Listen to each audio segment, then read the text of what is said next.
సాధారణంగా ఒక దేశ ఆర్థిక పరిస్థితులు మెరుగై జీవన ప్రమాణాలు పెరిగినప్పుడు అక్కడ జననాల రేటు తగ్గడం చరిత్రలో మనం చూస్తూనే ఉన్నాం. కానీ గత 2 దశాబ్దాలుగా ప్రపంచవ్యాప్తంగా ఒక విచిత్రమైన పరిణామం చోటు చేసుకుంటోంది. దేశాల ఆర్థిక సామాజిక పరిస్థితులతో ఎలాంటి సంబంధం లేకుండా 2007 నుంచి ప్రపంచమంతటా జననాల రేటు ఒకేలా పడిపోతూ వస్తోంది.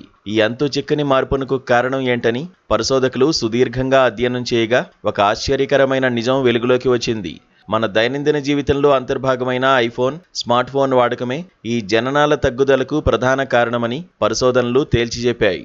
తాజాగా అమెరికాకు చెందిన national bureau of economic research ఒక సంచలన అధ్యయనాన్ని ప్రచురించింది. ఈ నివేదిక ప్రకారం అమెరికాలో 1980 నుంచి 2007 వరకు ప్రతి 1000 మంది మహిళలకు జననాల రేటు 65 నుంచి 70 మధ్య స్థిరంగా ఉండేది. కానీ 2007 తర్వాత ఈ సంఖ్య వేగంగా పడిపోతూ వచ్చి 2024 నాటికి 54కు చేరింది. అంటే కేవలం 17 ఏళ్ల వ్యవధిలోనే జననాల రేటు ఏకంగా 22% క్షీణత నమోదైంది. జననాల రేటు తగ్గడానికి 2008 నాటి ప్రపంచ ఆర్థిక సంక్షోభం వంటి ఇతర కారణాలు కూడా ఉన్నప్పటికీ స్మార్ట్ ఫోన్ల ప్రభావం ఎంత ఉందనే దానిపై పరిశోధకులు ఒక వినూత్నమైన ప్రయోగానికి శ్రీకారం చుట్టారు. అయితే ఈ పరిశోధనలో సంచలన విషయాలు వెలుగులోకి వచ్చాయి.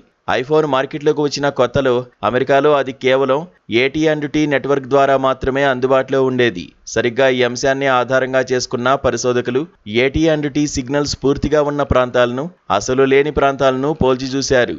ఈ నెట్వర్క్ విస్తృతంగా ఉన్న కౌంటీల్లో 15 నుంచి 19 ఏళ్ల యువతుల్లో జననాలు 4.5 నుంచి 8%, 20 నుంచి 24 ఏళ్ల మహిళల్లో 3.2 నుంచి 6.6% తగ్గినట్లు గుర్తించారు.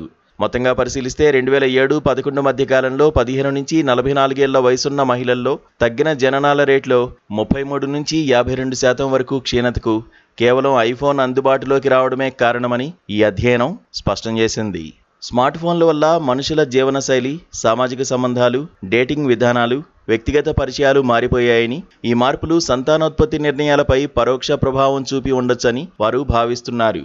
స్మార్ట్ ఫోన్లు దైనందిన జీవితంలో కీలక భాగంగా మారిన తర్వాత ప్రత్యక్షంగా కలుసుకోవడం తగ్గడం, యువతలో లైంగిక సంబంధాలు తగ్గిపోవడం, అదే సమయంలో డిజిటల్ వినోదం, సోషల్ మీడియా, ఆన్లైన్ కంటెంట్ వినియోగం భారీగా పెరగడం వంటి మార్పులు చోటు చేసుకున్నాయని అధ్యయనం పేర్కొంది.